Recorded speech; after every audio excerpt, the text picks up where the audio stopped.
Good afternoon, Saints. I'm here to talk about Greenleaf, Season 3, Episode 7. Now, first of all, I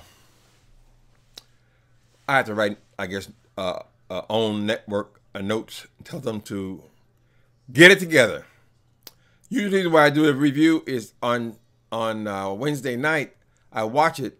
I just watch it. I don't take notes from it or anything like that. I'm not planning on doing a video from it. I just want to watch it and enjoy it in the night, right? And then in the morning, following day, which is Thursday, which is today, then I'll watch it again on demand. So it'll be fresh in my mind. Well, this today on demand has yet to, I just checked it a minute ago, has yet to post last night's episode, which they always do. They've been pretty good, actually. So this is the first time this has happened since season 1. But I got to do this from memory. Okay? So last night's episode, a lot of it centered around Miss Zora. Zora, it's her birthday. She is 18 years old. Now remember what she's been threatening and planning about her 18th birthday, right? She is still obsessed with this horrible boyfriend she got. I don't know what tragedy this is going to end up in, but it is very obvious that this is headed for a disaster. At first I thought, well, she just get pregnant. No, I think it's going to be something more severe than that. My guess, I'm just guessing, is this boy is going to end up, Isaiah is going to end up dead. Either by the hand of her father or her. But anyway, Zora's having his birthday, so they have to have a birthday breakfast because people have other things going on.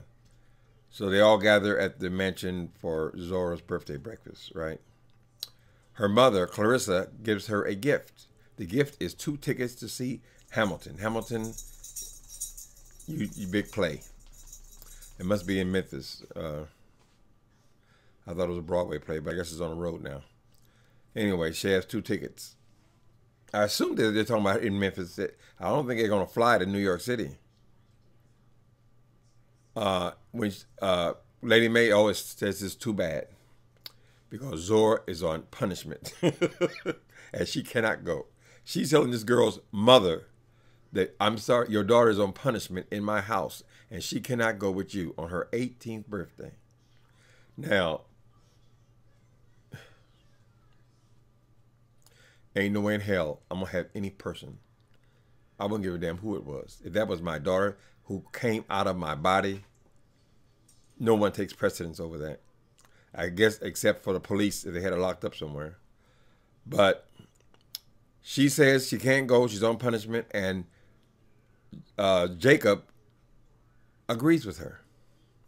So why did Jacob allow this woman to give these tickets to his daughter knowing that his mother was going to refuse to let her go? Her mother says she's on punishment. Seems to me they would have a little bit better understanding of what was going on in that house with Lady Mae. If Lady Mae is putting your daughter on punishment, you would think she would tell the parents. It seems like an awkward scene that could have been avoided. Anyway, so now Clarissa is pissed off at Jacob because Jacob is siding with his mother and blocking her day with her daughter, right? Jacob says, my mother knows what she's doing. Clarissa does not agree with that. She said, look at you. If your mother knew what she was doing, it wouldn't have taken me 20 years to get your ass together. To fly right, I think, are the words she used. Remember Jacob, when we first started this thing, Jacob was a big whore. Now they've changed the characters. This was a domineering woman, and Jacob was he was screwing one white girl at his office, and then it was hinted there was many, many affairs. So she throws this in his face. He's pissed off about it. Okay. Next he encounters Tasha Skanks. And he tells Tasha, after Tasha prompts him, what's wrong, Jacob? Oh, come on, tell me what's wrong. I'm married, I understand. And then he tries to say that what happens when someone throws your past in your face after you've done everything right. And then Tasha, of course, gives her little testimony about her experience with this Christian experience and being she wasn't a whore or anything like that. She's just a party girl. And they end up in an embrace. She said, come on, give it to me. They end up in an embrace like they've had before, just a hug. And she puts some lips on him. We don't see all that happens after that, but they kiss. Now, this has been hinted at all season. They don't tell us if it went further than that, but when he gets in his car, he's just wiping off his lipstick with something in his car. Hopefully that was taken care of, because, you know, if you leave it in the car, it's always that scene where the people find some lipstick, some perfume smell or something like that. Immediately when he gets home, he goes take a shower. Do not pass go, do not collect 200. Just wash that ass. So, in order to do all that, you would think perhaps more than the kiss happened. All right.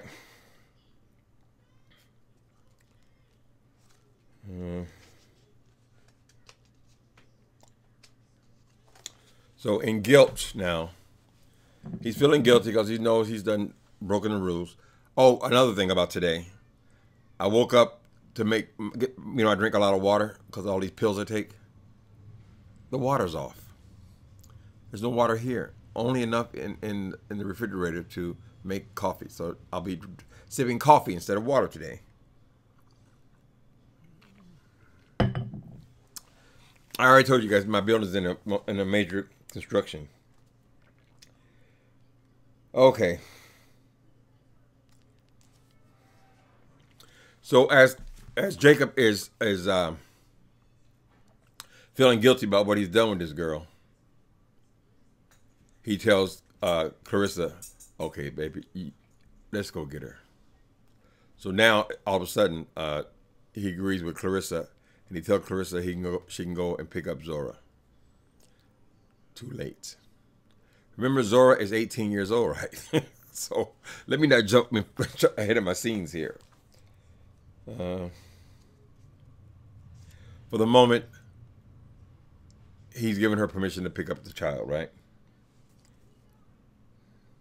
Sophia is still struggling with her faith. She already told her mother she never wants to go to church again. She's angry at God. Doesn't believe anymore. Or she believes if there is a God, he let this happen to her. It being she can no longer have children.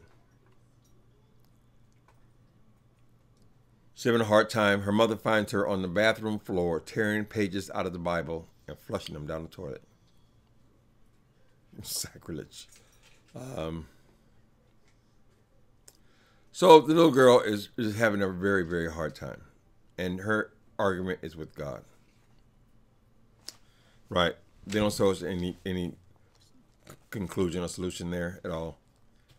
They kind of left that open.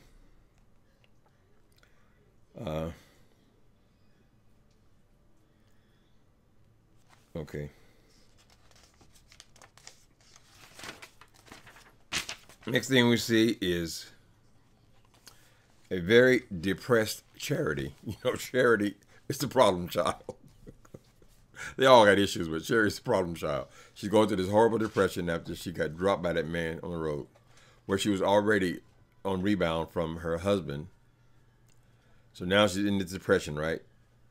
They didn't show her taking drugs this episode, but that's been the issue. She's been abusing these drugs, Oxycontin or oxycodone. And so she's in a slump. The man Percy, remember Bishop's best friend, who's the Undertaker? He's in this pickle because he's having his big wedding.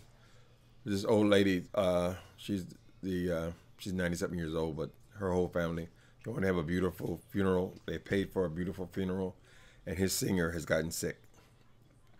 So he calls Charity and asks her to come step in to give a couple of songs at this funeral. She goes and she stays. I don't know why they distinguish that. Did she sing more than 2 songs? I don't know. It's a funeral. Funeral mostly consists of testimonials and so forth, or remembrances. Anyway, she stays there. There's a little scene after the service where he offers her a liquor, and it's just a slight hint that he might be actually trying to make a pass at her. Now, you know that would be a mess. This man is Bishop's age, making a pass at Bishop's daughter. Now, he already said he was interested in Rochelle. So apparently the Undertaker is quite the ladies' man. Right, right. But it did seem to lighten Charity's mood a bit. The implication is the singing. Singing this was going to bring her back. She enjoys that. That's when she's most alive. All right.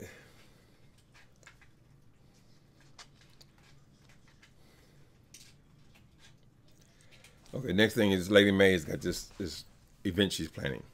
Lady May Day. Bishop has said, okay, you can have Lady May Day, and then you're out of the church.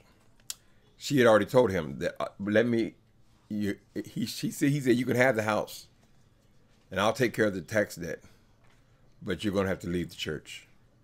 And she says, well, let me have my Lady May Day. So originally this was going to be held in some big hotel somewhere.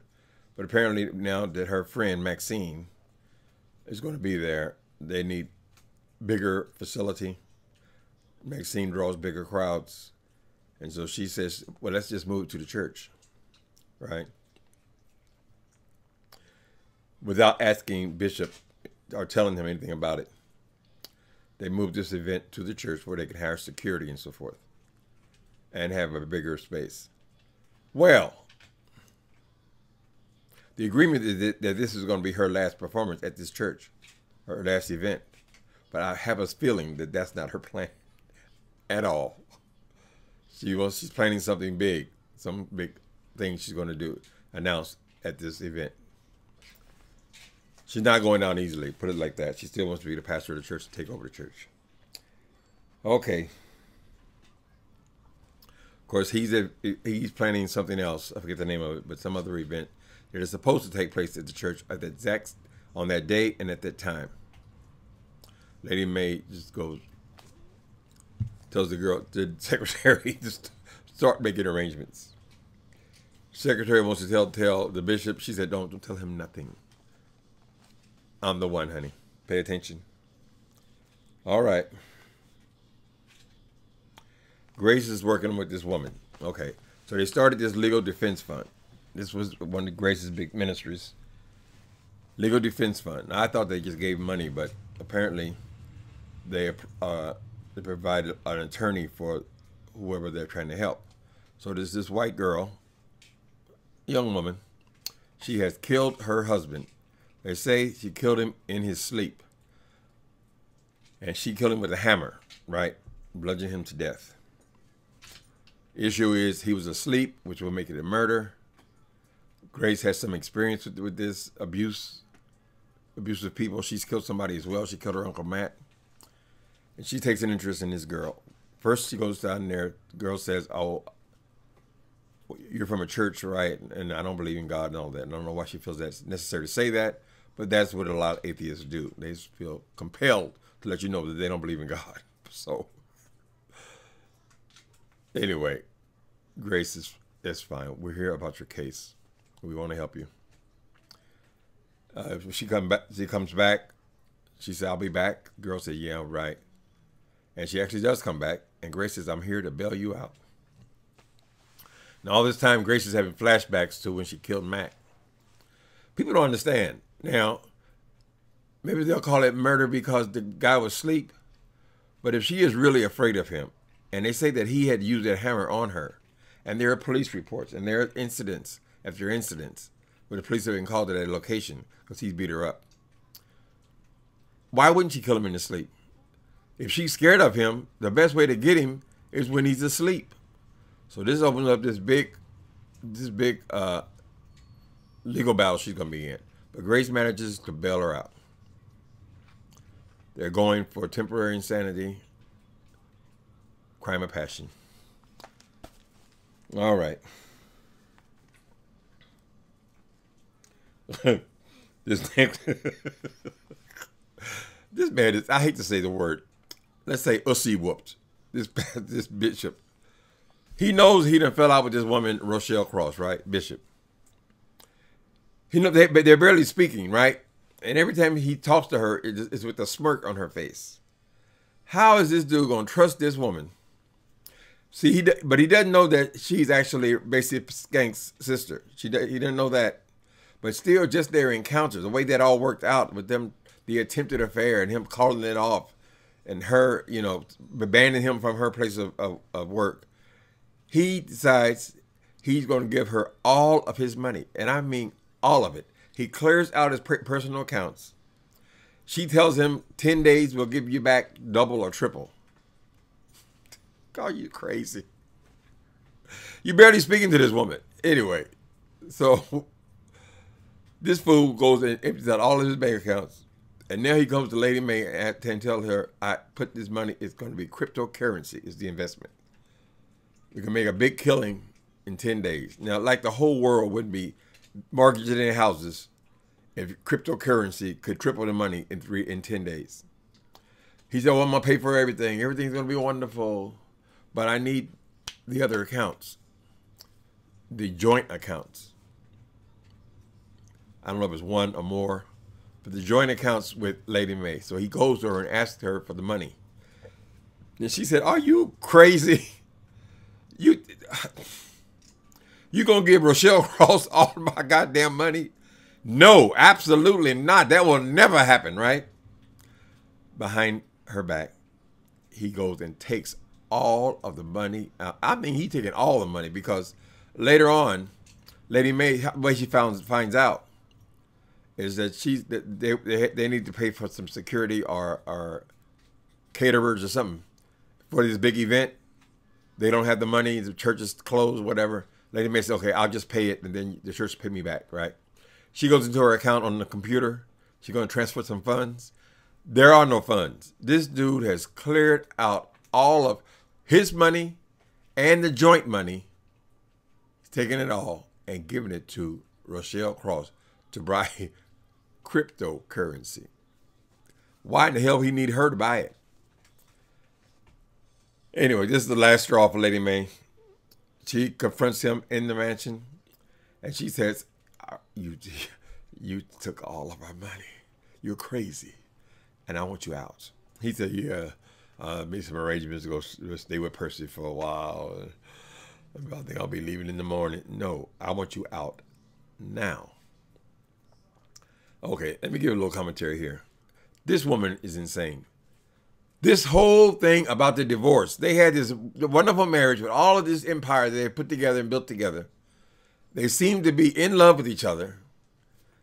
All of this has come back because of an affair he had with her sister 30 years ago. Am I wrong with the timing? I don't know, but it was early in their marriage when he was having this affair with her sister. She barely speaks to the sister. Her and Oprah Winfrey, what's her name? I forget. Her character name. Have not, they barely even speak to each other. Maybe once every couple of years they say hello. That affair is dead. 30 years ago, this is before her children, I assume, were even born. This is why she's ending this marriage. She's so adamant about it. She's giving up everything because of this. It doesn't make sense to me. It's stupid as hell to me. If he was having an affair with Rochelle Cross right now, I could see her anger. But a 30-year-old affair? Anyway, she seems to be sticking to it. Of course, the writers can do whatever they want to do with the story. She's adamant that she wants a divorce. I think they should have strengthened her reasons for wanting to divorce. Should be something more current than that. But we led to believe this is going to happen. So, I mean, they're only in season 3, so they got a whole series. I assume that's going to go at least 6 years. Are they going to be divorced in all that time? I don't know. Perhaps something will happen that will bring them together. But for the moment, she wants him out, and she wants him out now. Poor old Bishop. They saw him moving into the funeral home. The funeral directors, I don't know if it's his house. It looked like the funeral home. Anyway. Let's see what else happened.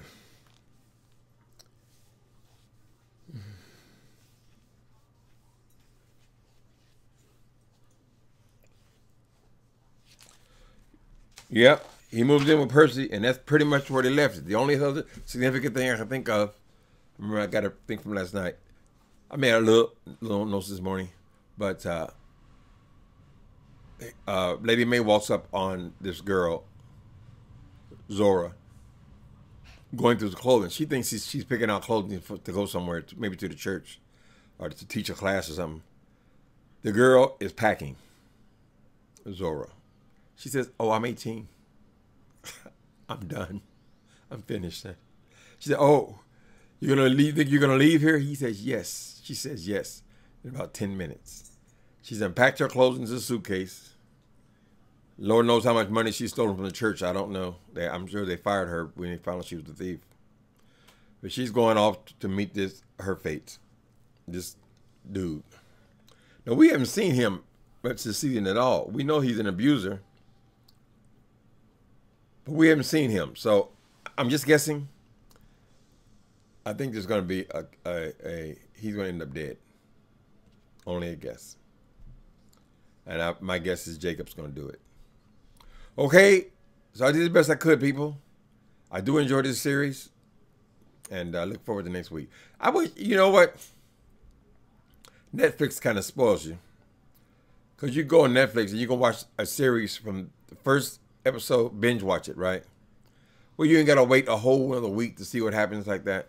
I love that. So, but now we'll do it a week so we can go do it together, kind of thing. So, anyway. I'll see you next week. Later.